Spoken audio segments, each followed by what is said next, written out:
if Ken Cuccinelli was the governor in the same situation Bob McDonnell is, would it have been the right thing to do to resign over this? You know, the governor knows things about that situation that the rest of us don't.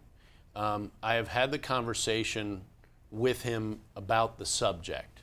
And I think as the sitting Attorney General, who began the state investigation, there are two, the federal investigation and the state investigation. I began the state investigation. So I've been part of this process. So I think there is a respect for my own office that demands that I not push too hard in what are several official investigations going on right now. Now, I want to go to the data here because I don't want to talk too anecdotal about what this means for the race. So 3 in 10 people in the Washington Post poll said that they would be less likely to vote for you because of your ties to the case.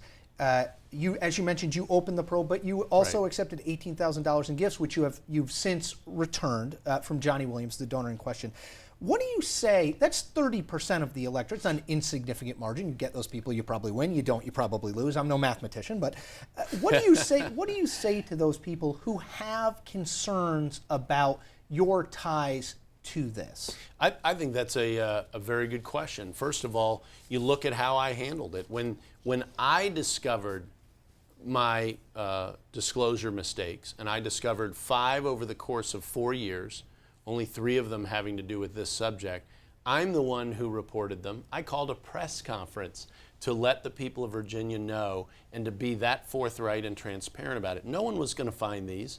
This was my discovery. I went back and researched it to search for potential problems, found them, and reported them to the people of Virginia. I also put out 8 years of my tax returns. So you can see what my family's been doing financially. You know, that's a pretty awkward situation, and certainly contrasts starkly with my opponent.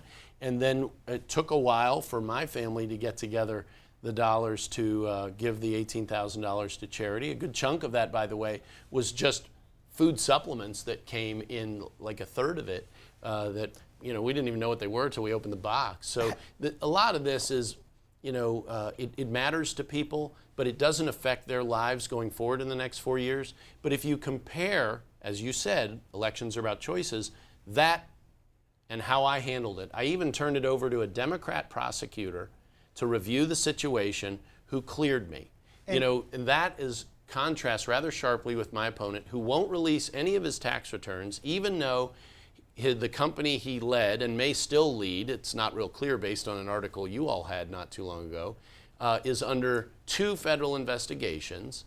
And he goes back 20 years with instances like this, all the way back to renting out the Lincoln bedroom under the Clinton years. Last question on this. Has this made it more difficult for Ken Cuccinelli to tell the story that you think is appealing to Virginia voters? Sure it has, yes. I mean, I would like to be talking to people about the substantive policies that we can affect in the next 4 years to make their lives better.